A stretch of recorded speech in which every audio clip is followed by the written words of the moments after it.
In the last 2 months, there have been some issues in Kenya, especially regarding one particular person by the name of J Rello. Until then, everything was fine, especially amongst the Black Americans in Kenya. I was just there in July. I was fellowshipping with almost all of them. But then we had a particular individual that came from Gary, Indiana, and he had a bad situation in Kenya. He was trying to record himself having sexual intercourse with a young lady. She didn't agree to do so. He was cursing her out. He may have hit her. I couldn't see it, but I did hear a smacking sound. And then that video went all across Kenya. It went on the Nairobi Gossip Club. And then once the Black Americans that were there saw that, they quickly disassociated themselves from that individual. And such individuals that I'm referring to right now is Kid Greatness and then Austin Hollman. But the aftermath of J Rello leaving left a lot to be desired because some Kenyan women and some men came out to put these accusations on Austin and the rest of the Black American men there. If this man come to Kenya, we are going to call a demonstration of all women in this country. We want the entertainer women being killed on a daily basis. Yes. These things are coming to pass now. These things are coming to pass. And we are lucky to tell these people who are experts at IT, please ban these YouTube channels. Yeah. Pull them down. This social media of these people, Cheptum, Nani, we anaitwa Passport Bros.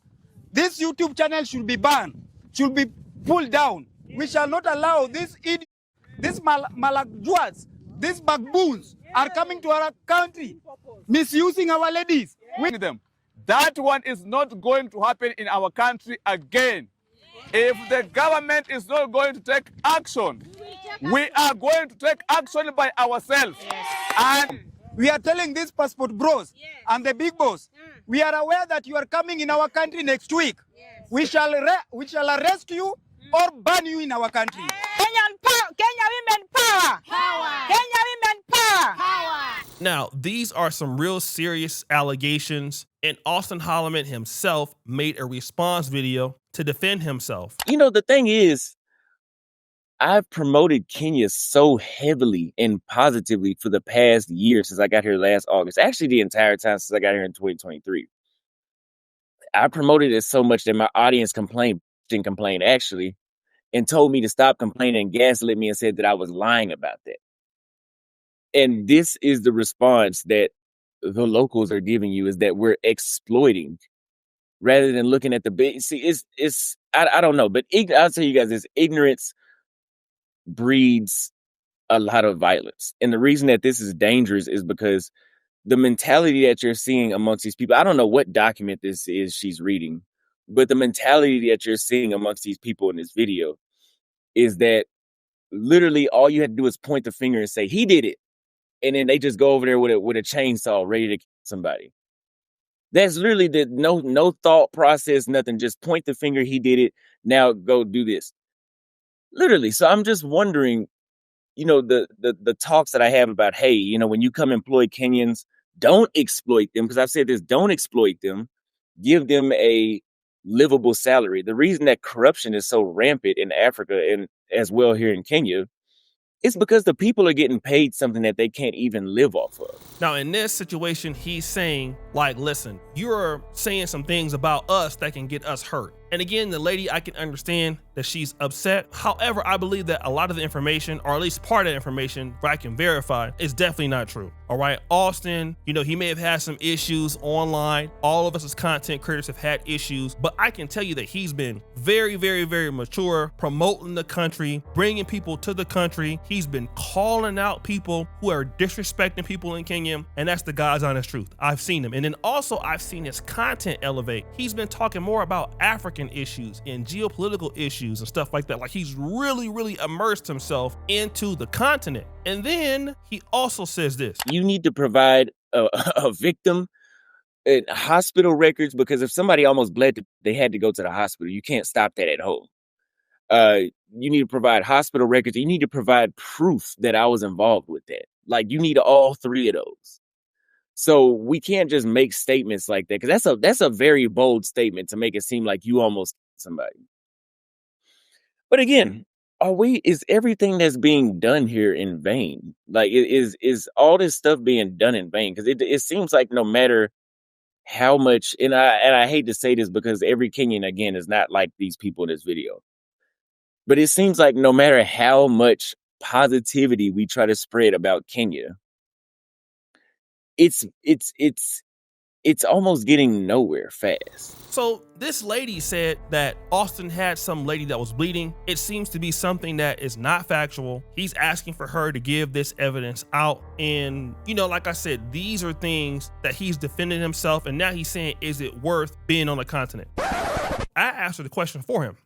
Yes, I don't even think that this video was worth him responding to, because that typically is what happens, all right? Now, I'm gonna give you my own personal take about this. Austin and Kid Greatness and some of the other brothers that live in Nairobi are living a lifestyle in which I call aspirational. Okay, some of you might not think that because it's normal for us coming from the States, but Austin, a lot of the guys there are living a lot better than most of the people there. He ain't lying. There are some videos in which, you know, they're hanging out with some ladies who could be attractive. You know, they're doing some high scale things, you know, nice hotels, get-togethers. And quite naturally, people can be envious of that. Damn right. Now, I'm not really talking about women or what's going on with Kid Greatness or Austin on their channels, but I can also infer that you got two young dudes, Black American guys, they're in Nairobi, they're doing well.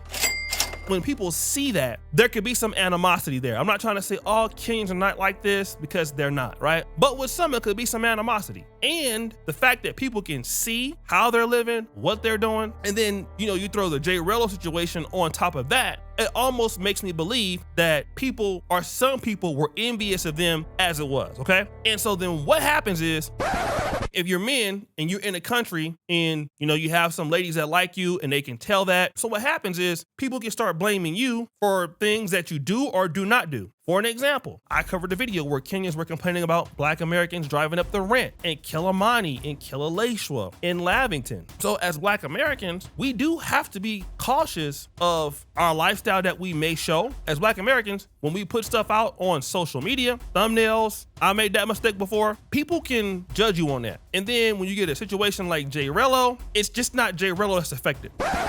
They come for everybody. I've had some situations here in Uganda where people just blatantly make out lies about you. And, you know, you can't sue them or anything like that, and which is why I don't respond to them, because they're not true. But when you get one person like J Rello came in and destroyed everything. I've been getting messages all day. And this is why it is so important that we make sure in Africa that we don't have these issues. And obviously it's gonna happen. People are gonna make mistakes, but that's not how the Kenyans are gonna look at it. Our Ugandans look at it. And again, Austin talked about the things he wants to do for Kenya. He wants to bring more investment, more jobs, more training. Somebody could listen to that and say, oh, you think you're helping us? You think we need you? I mean, people could just flip anything that you say, right? Damn right. So there are gonna be some people who just don't care about what you're doing, and they're gonna come after you because they don't like you. That doesn't mean the whole Africa is like that or the whole Kenya is like that, but that's what happens. And this is why you gotta have tough skin when you're coming here. Not everybody is going to like the fact that you're here. And I understand what you're gonna say. What about the Chinese? What about the whites? What about the Indians? It's not gonna matter. They're talking about you because we're the closest people that resemble them. They can relate to us better. And so it's gonna be easier to put some issues on us that may or may not be there. We really gotta get our stuff together in these countries. Like now, all right? The J Rello thing was one thing, but obviously these people have been trying to do their research and trying to put together a narrative. And again, it's dangerous to put that narrative out there when it's not true. But these are the things that can happen, especially if you're visible, especially if you're successful. What have I learned from this? Be less visible. I mean, I know Austin's a vlogger, Kid Greatness a vlogger, is what they do. For me, I'm not a vlogger, I stay less visible. The less visible you are, typically the less problems that you have. So I would tell Austin not to be discouraged. This happened to me. It happens to a lot of people, a lot of foreigners, not just blacks. People can make up things. People can say a whole lot of stuff. But as long as it's not true, we don't have to respond to everything that's not true, all right? We just don't. Those things are not happening. No matter if you come out and defend yourself or not, people gonna believe what they believe. I think Austin has done a great job with trying to promote Kenya. I've seen him grow as a content creator. He's picked that place. He loves that place. He wants to stay there. And I think the Kenyans that have seen it about him appreciate that too. Kenyans are excellent people. They are great people. I honestly believe that maybe the information that those ladies have are the truth. But I also want to talk about this. Yes, it was wrong what J Rello did to those women, okay? But we're also going to say that there's two sides of every story. I've been all over Africa, and when you want to talk about exploiting women, y'all don't want to have a conversations about foreigners being exploited.